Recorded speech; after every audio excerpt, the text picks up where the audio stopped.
فرزند زہرا یہ حالات برے ہیں۔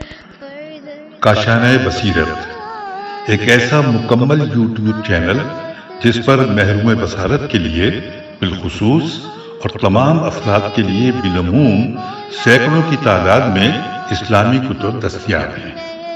لہذا گزارش ہے کہ آپ اپنی ذمہ داری نبھاتے ہوئے کاشانۂ بصیرت کو سبسکرائب کرنے کے ساتھ ساتھ بیل آئیکن کو پریس کیجیے تاکہ آپ علم کے حصول کے ساتھ ساتھ مذہب اہل بیت کی اشاعت میں بھی اہم کردار ادا کرتے رہیں۔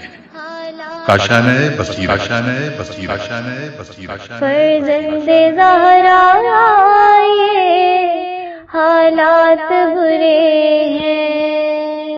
بسم اللہ الرحمن الرحیم۔ السلام علیکم۔ یہ کاشانۂ بصیرت یوٹیوب چینل ہے۔ آج ہم آپ کے لیے کتاب خود سازی یعنی تزکیہ اور تہذیب نفس ریکارڈ کر رہے ہیں، جس کے مصنف آیت اللہ ابراہیم امینی ہیں۔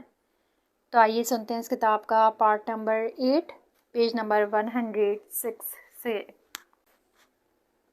خدا قرآن میں فرماتا ہے، جو ہمارے راستے میں جہاد کرتے ہیں ہم انہیں اپنے راستوں کی ہدایت کر دیتے ہیں، اور اللہ احسان کرنے والوں کے ساتھ ہے۔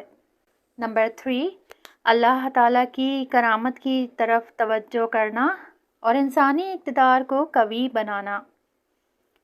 بیان ہو چکا ہے کہ انسانی روح اور نفس ایک گران بہا موتی ہے جو حیات و کمال و جمال و رحمت و احسان کے عالم سے وجود میں آیا ہے، اور بطور فطرت انہی امور سے صنعت رکھتا ہے۔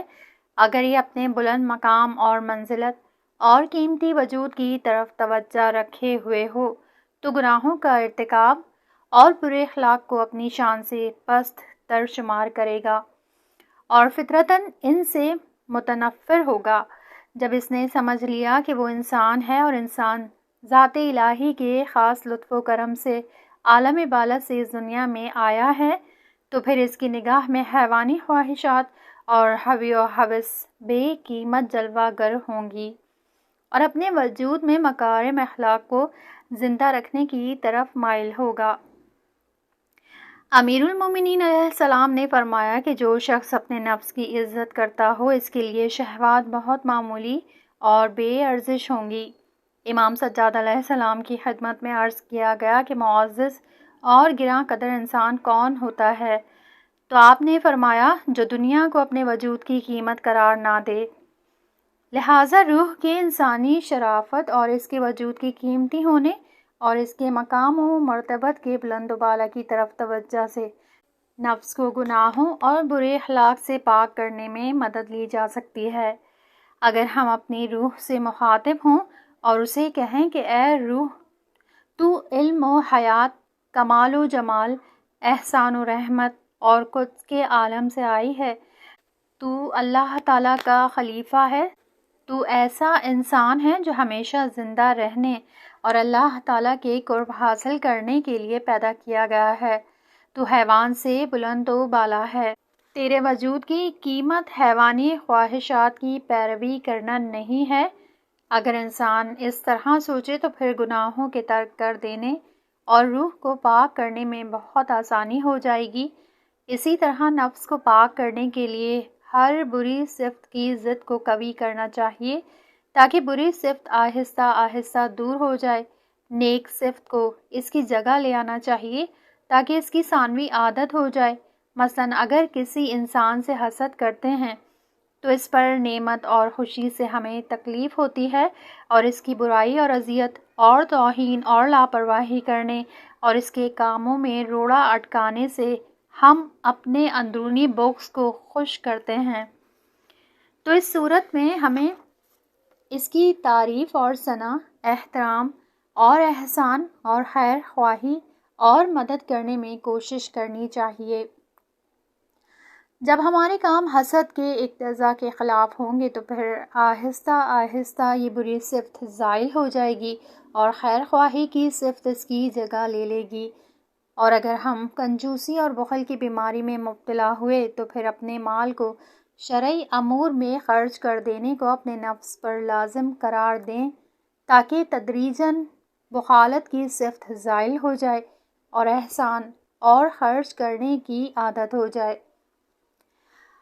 اور اگر حقوق اللہ، خمس و زکوٰۃ وغیرہ کے ادا کرنے میں بخل کرتے ہیں تو پھر حتمی طور سے نفس کے مقابلے پر آ جائیں اور اس کے وسوسوں پر کان نہ دھریں اور مالی حقوق کو ادا کر دیں۔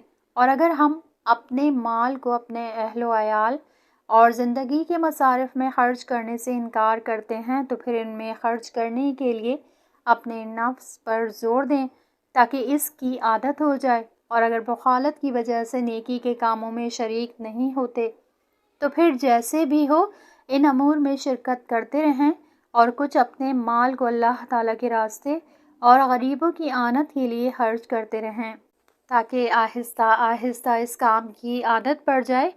معلوم ہو کہ یہ کام ابتدا میں بہت حد تک مشکل ہوں گے، لیکن اگر پائیداری اور کر گزرنا ہو جائے تو پھر یہ آسان ہو جائیں گے۔ قاعدتاً اپنے نفس کو پاک کرنے اور برے اخلاق سے جہاد کرنے کے لیے 2 کاموں کو ہمیں انجام دینا ہوگا۔ نمبر 1، برے اخلاق اور نفس کی خواہش کا کبھی اس بات میں جواب نہ دیں، یعنی جو نفس چاہتا ہے ہم اسے بجا لاتے جائیں، ایسا نہ کریں تاکہ اس کا بیج اور جڑ آہستہ آہستہ خشک ہو جائے۔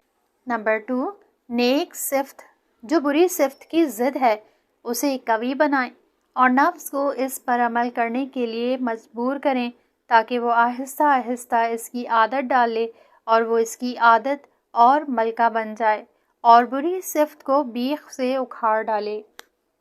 امیر المومنین علیہ السلام نے فرمایا ہے کہ اپنے نفس کو فضائل اور اچھے کام بجا لانے پر مجبور کر، کیونکہ بری صفات تیرے اندر رکھ دی گئی ہیں۔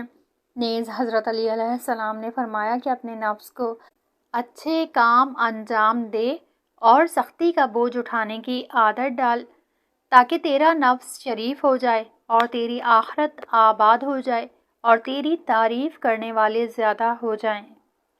نیز حضرت صلی اللہ علیہ وآلہ وسلم نے فرمایا ہے کہ نفسانی خواہشات قتل کر دینے والی بیماریاں ہیں، ان کا بہترین علاج اور دوا صبر اور خودداری ہے۔ برے دوستوں سے قطع تعلق، پیج نمبر 109۔ انسان ایک موجود ہے جو دوسروں سے اثر قبول کرتا ہے اور دوسروں کی تقلید اور پیروی کرتا ہے۔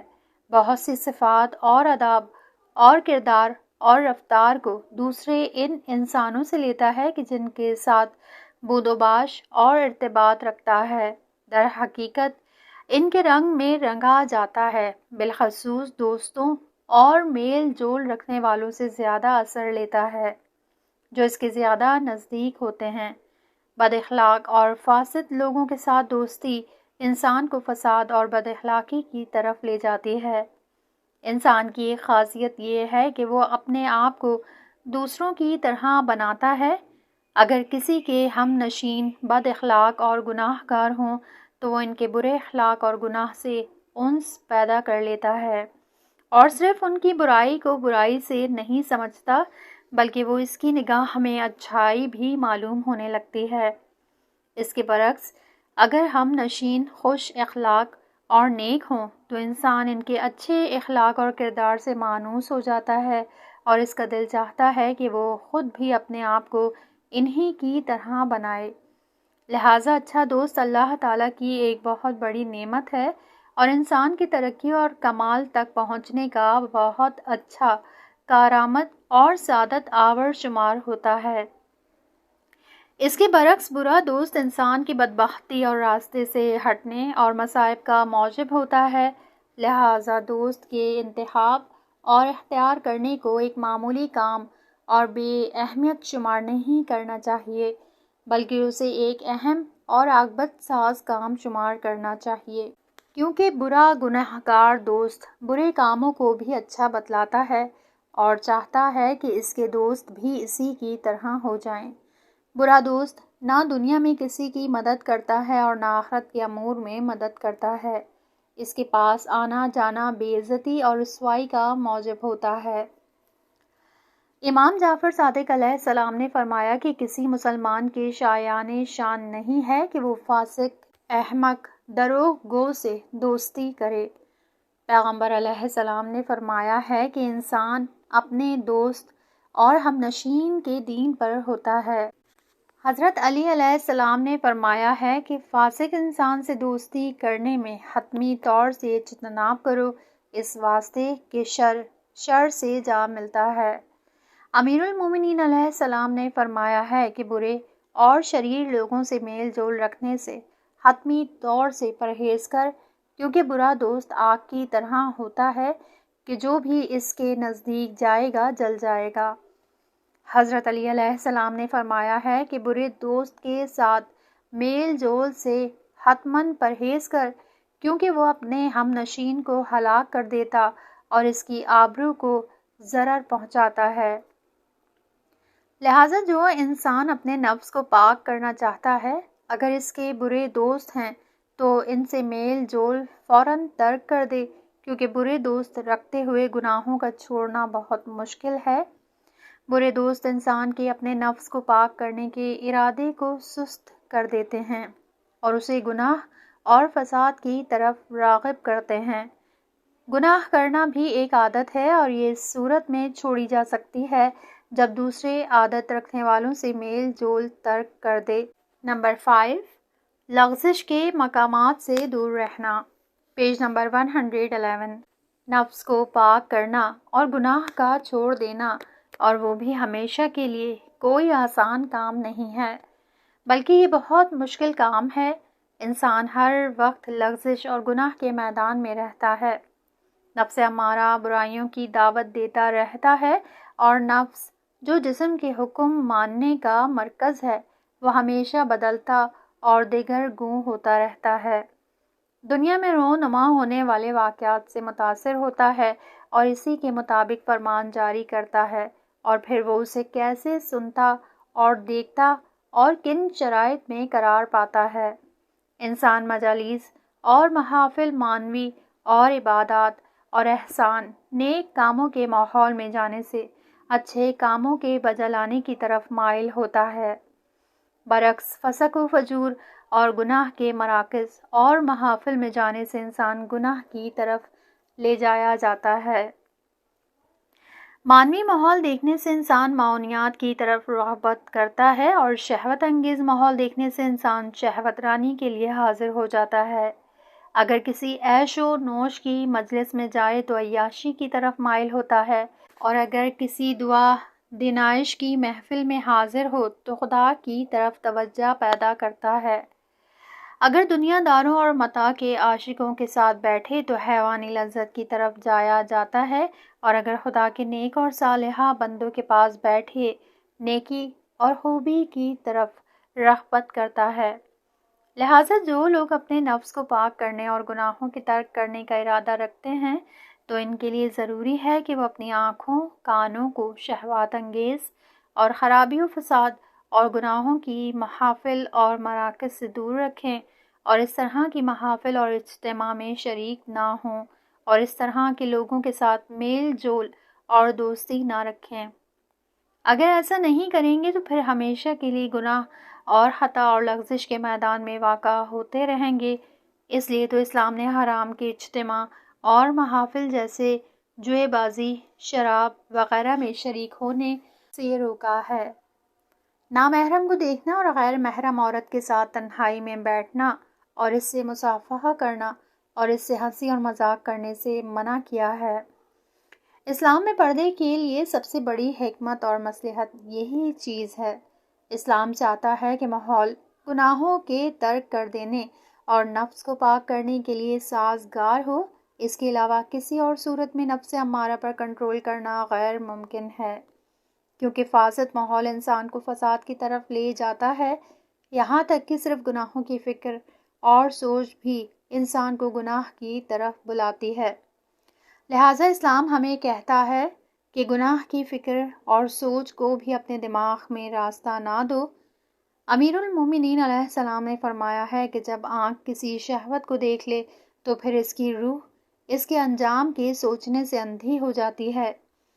حضرت علی علیہ السلام نے فرمایا ہے کہ گناہ کا سوچنا اور فکر کرنا تجھے گناہ کرنے کا شوق دلائے گا۔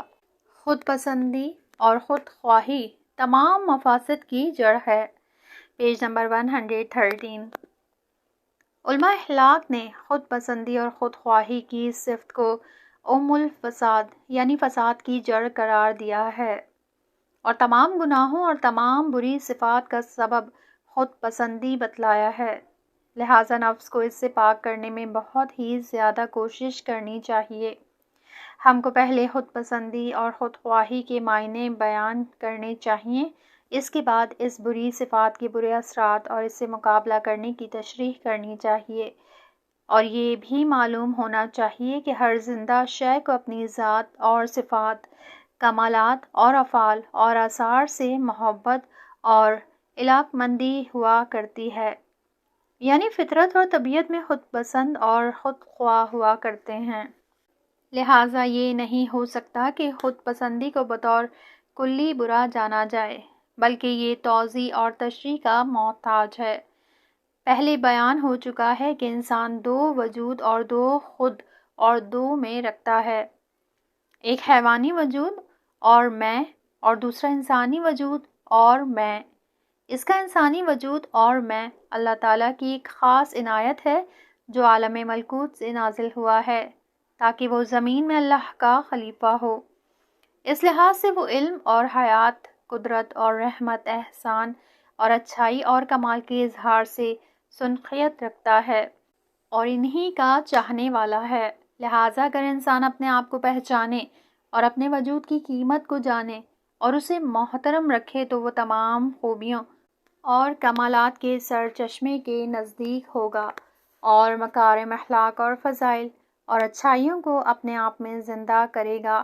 لہٰذا اس طرح کی خود پسندی اور خود خواہی کو برا نہیں کہا جا سکتا، بلکہ اس قسم کی خود پسندی اور خود خواہی قابل مدح ہوا کرتی ہے، کیونکہ در حقیقت یہ خود خواہی والی صفت نہیں ہے، بلکہ در حقیقت یہ خدا خواہی اور خدا طلبی والی صفت ہے، جیسے کہ پہلے بھی تجھے معلوم ہو چکا ہے اور آئندہ بھی تجھے زیادہ بحث کر کے بتلایا جائے گا۔ انسان کا دوسرا وجود اور مرتبہ حیوانی ہے۔ اس وجود کے لحاظ سے انسان ایک ٹھیک ٹھاک حیوان ہے اور تمام حیوانی خواہشات اور تمایلات اور غرائز رکھتا ہے، اس واسطے کہ اس جہان میں زندہ رہے اور زندگی کرے تو اسے حیوانی خواہشات کو ایک معقول حد تک پورا کرنا ہوگا۔ اتنی حد تک ایسی خود خواہی اور خود پسندی بھی ممنوع اور قابل مذمت نہیں ہے، لیکن سب سے اہم اور سرنوشت ساز بات یہ ہے کہ جسم کی حکومت عقل اور ملکوتی روح کے اختیار میں رہے، یا جسم نفس امارہ اور حیوانی میں کا تابع اور محکوم رہے۔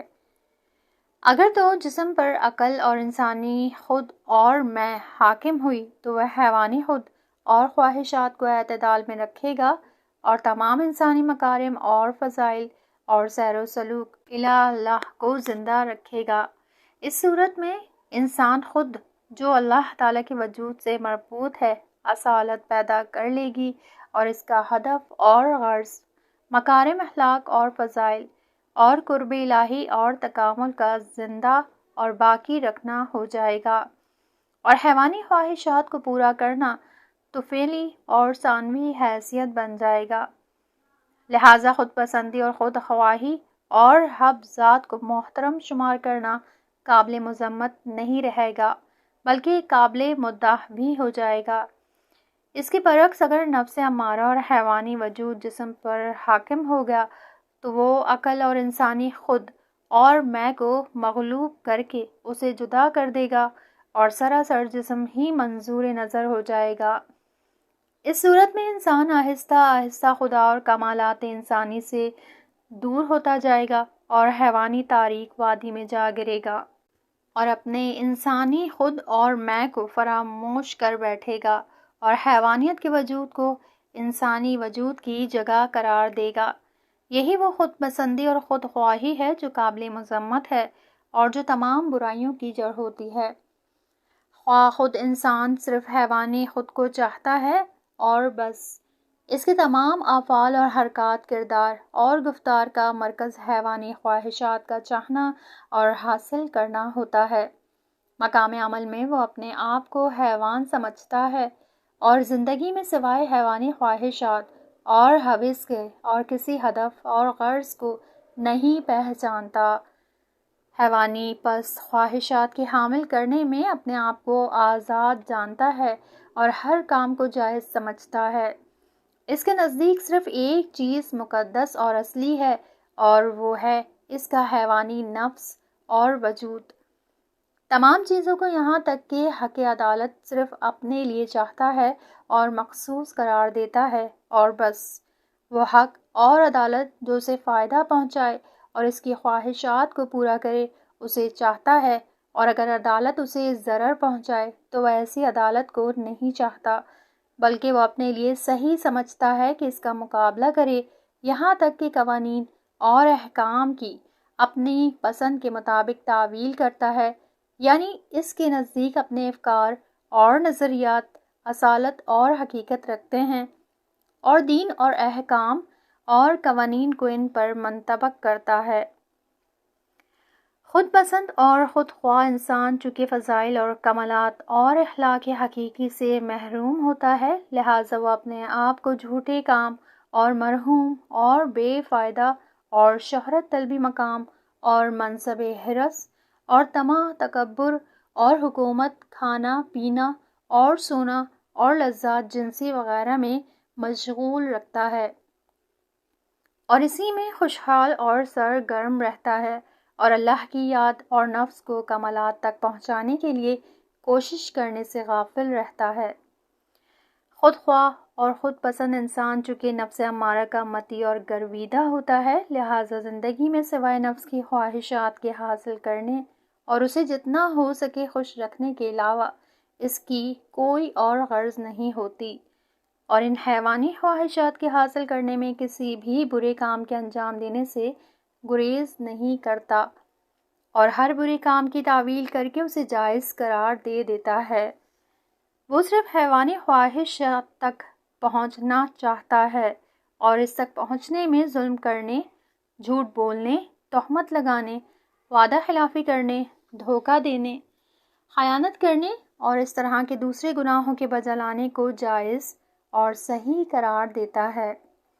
بلکہ یہ کہا جا سکتا ہے کہ ہر گناہ در حقیقت ایک قسم کی خود خواہ یاور خود پسندی ہے کہ جو اس طرح اس کے سامنے ظاہر ہوئی ہے۔ مثال کے طور پر ظلم اور دوسروں کے حقوق پر ڈاکہ ڈالنا خود خواہی اور خود پسندی کے علاوہ اور کچھ نہیں ہے۔ اسی طرح جھوٹ، غیبت، بد زبانی، عیب جوئی، حسد، انتقام لینا، یہ سب پستیاں خود اور خود پسندی شمار ہوتی ہیں جو ان صورتوں میں نمایاں ہو کر سامنے آتی ہیں، اس لیے تمام برائیوں کی جڑ خود پسندی کو قرار دیا جاتا ہے۔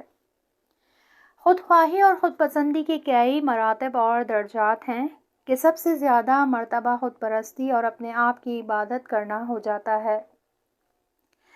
اگر اس بری صفت سے مقابلہ نہ کیا جائے تو آہستہ آہستہ شدت پیدا کر لیتی ہے اور ایک ایسے درجے تک پہنچ جاتی ہے کہ پھر اپنے نفس امارہ کو معبود اور واجب الاطاعت اور خدا قرار دیتی ہے، اور عبادت کرنے اور خواہشات کے بجا لانے میں اطاعت گزار بنا دیتی ہے۔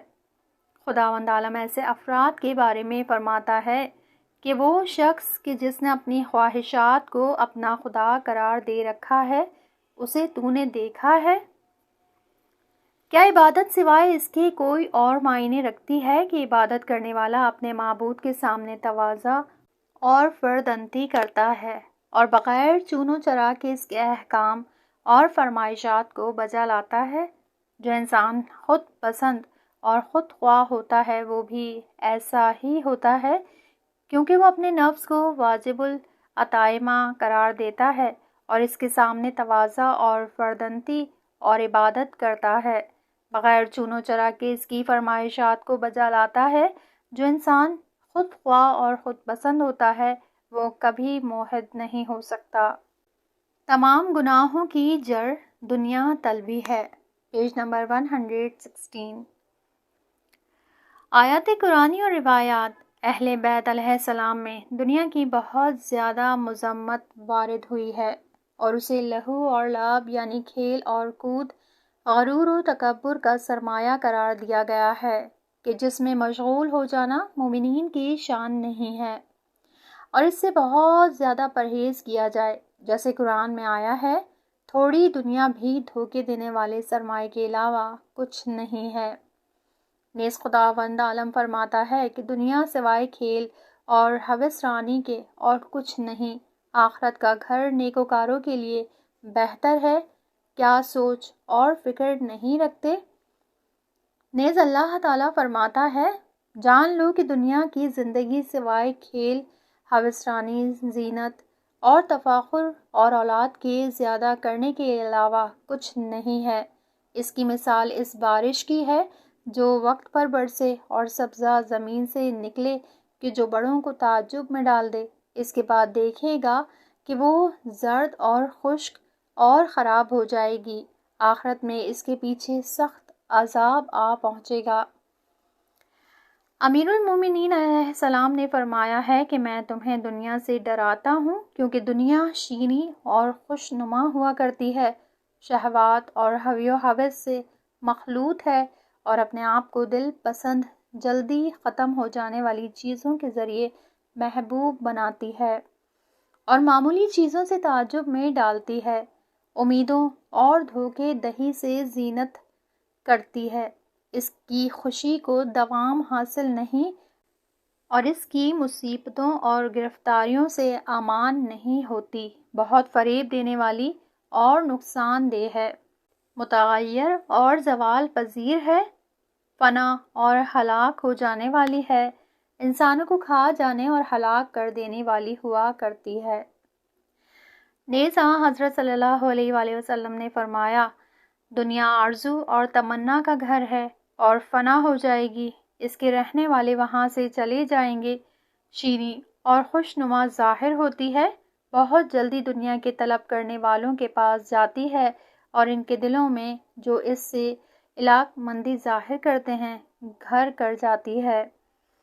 اس طرح کی آیات اور روایات بہت زیادہ موجود ہیں جو دنیا کی مذمت بیان کرتی ہیں اور لوگوں کو اس سے ڈراتی ہیں، بالخصوص نہج البلاغہ جیسے گران بہا کتاب میں دنیا اور اہل دنیا کی بہت زیادہ مذمت وارد ہوئی ہے۔ حضرت علی علیہ السلام لوگوں سے چاہتے ہیں کہ دنیا کو ترک کریں اور آخرت کی فکر کریں۔ حضرت لوگوں کو دو گروہ میں تقسیم کرتے ہیں، ایک اہل دنیا اور دوسرا اہل آخرت، اور ان میں سے ہر ایک کے لیے خاص پروگرام ہوا کرتا ہے۔ قرآن میں آیا ہے کہ جو شخص دنیا معلومتا کا خواہش مند ہو، ہم اسے اس سے بہرہ مند کرتے ہیں، اور جو آخرت کے ثواب کا طالب ہوگا ہم اسے وہ عنایت کرتے ہیں۔ خدا فرماتا ہے کہ مال و متاع اور اولاد دنیا کی زینت ہیں، لیکن نیک عمل باقی رہ جاتا اور وہی تیرے پروردگار کے نزدیک بہتر اور نیک آرزو اور تمنا ہے۔ دنیا کیا ہے؟ Page number 118۔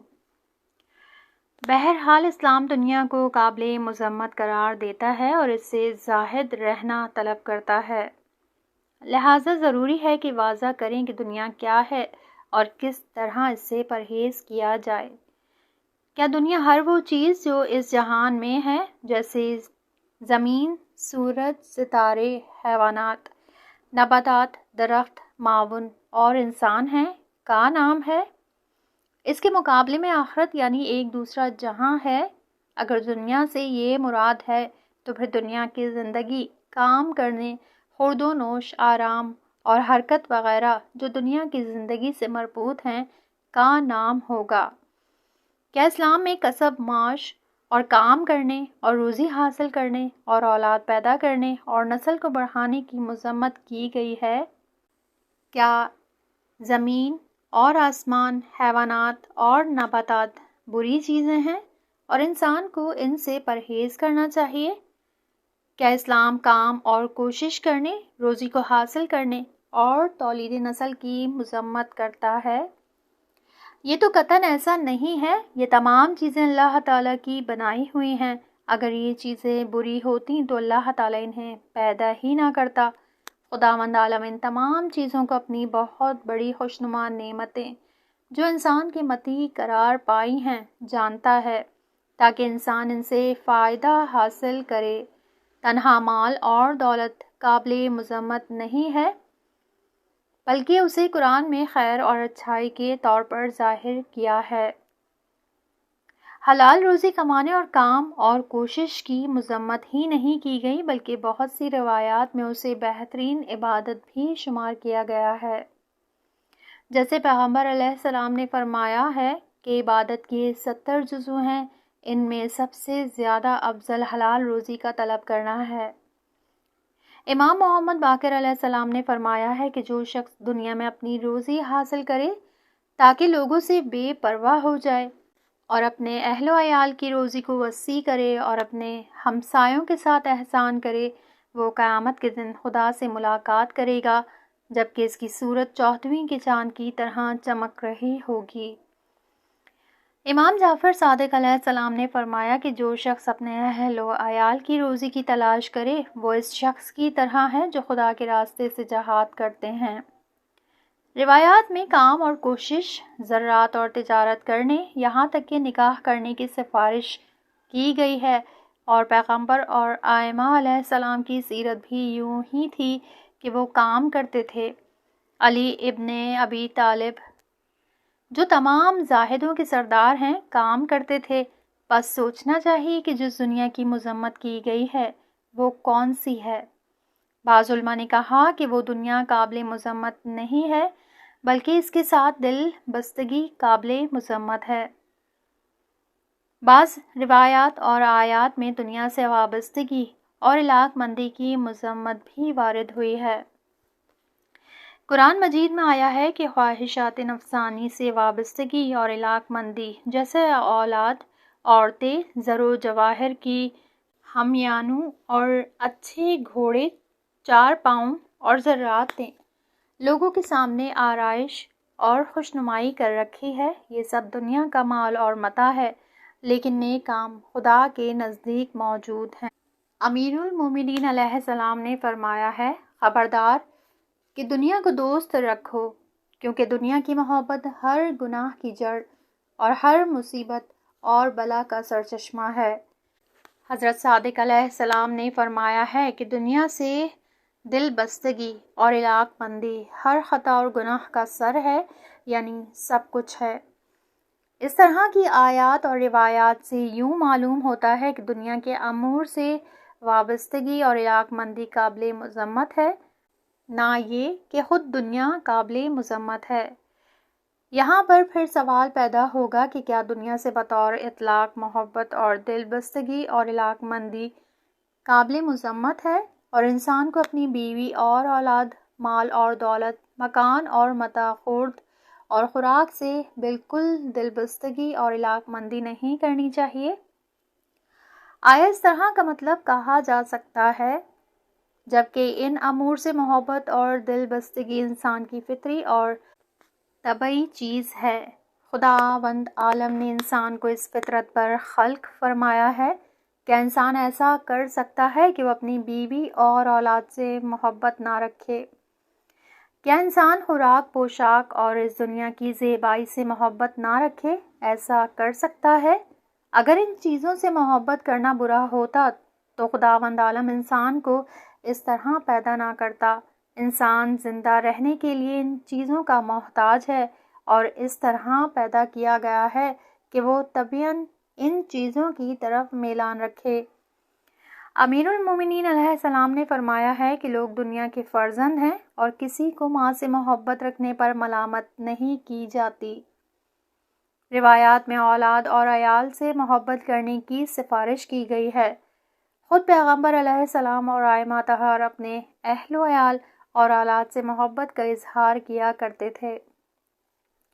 بعض خوراک کو پسند فرماتے تھے اور ان سے بھی علاقے کا اظہار کیا کرتے تھے، لہٰذا زمین، آسمان، نباتات، درخت، معاون، حیوانات اور دوسری اللہ کی نعمتیں نہ قابل مذمت ہیں اور نہ بری، اور نہ ہی اہل و عیال اور اولاد اور مال و متاع برے ہیں، اور نہ ہی ان سے محبت اور لگاؤ اور دنیاوی زندگی بری ہے، بلکہ بعض روایات میں تو دنیا کی تعریف بھی کی گئی ہے۔ امیر المومنین علیہ السلام اس کے جواب میں جو دنیا کی مذمت کر رہا تھا، فرمایا کہ دنیا سچائی اور صداقت کا گھر ہے، اس کے لیے گھر ہے جو اس کی تصدیق کرے، اور امن و امان اور عافیت کا اس کے لیے گھر ہے جو اس کی حقیقت کو پہچان لے، اور اس کے لیے بے نیاز ہونے کا مکان ہے جو اس کے زیادہ راہ حاصل کرے، اور نصیحت لینے کا محل ہے اس کے لیے جو اس سے نصیحت حاصل کرے۔ دنیا اللہ تعالیٰ کے دوستوں کی مسجد اور اللہ کے فرشتوں کے لیے نماز کا مکان ہے۔ دنیا اللہ تعالیٰ کی وحی نازل ہونے کا مکان ہے اور خدا کے اولیاء کے لیے تجارت کی جگہ ہے۔ انہوں نے دنیا میں اللہ کے فضل اور رحمت کو حاصل کیا ہے اور بہشت کو منفعت میں حاصل کیا ہے۔ امام محمد باقر علیہ السلام نے فرمایا ہے کہ دنیا آخرت کے لیے بہت بہترین مددگار ہے۔ امام جعفر صادق علیہ السلام نے فرمایا ہے کہ جو شخص حلال مال کو حاصل کرنا پسند نہیں کرتا تاکہ وہ اس کے ذریعے اپنی آبرو اور عزت کی حفاظت کرے اور قرض ادا کرے اور صلہ رحم بجا لائے، تو اس میں کوئی اچھائی اور بھلائی موجود نہیں ہے۔ لہٰذا سوال پیدا ہوتا ہے کہ پھر کون سی دنیا قابل مذمت ہے، اور دنیا سے محبت کرنے کو تمام گناہوں کا سرچشمہ قرار دیا گیا ہے، وہ کون سی دنیا ہے؟ میں نے ان تمام آیات اور روایات سے یوں استفادہ کیا ہے کہ دنیا داری اور دنیا کا ہو جانا اور دل دنیا کو دے دینا قابل مذمت ہے، نہ فقط دنیاوی امور سے لگاؤ اور دنیا کے موجودات اور اس دنیا میں زندگی کرنا قابل مذمت ہے۔ اسلام لوگوں سے یہ چاہتا ہے کہ وہ دنیا کو ویسے پہچانیں کہ جیسے وہ ہے، اور اتنی ہی مقدار اسے اہمیت دیں اور اس سے زیادہ اسے اہمیت نہ دیں۔ جہاں کی خلقت کی غرض اور اپنی خلقت کی غرض کو پہچانیں اور صحیح راستے پر چلیں۔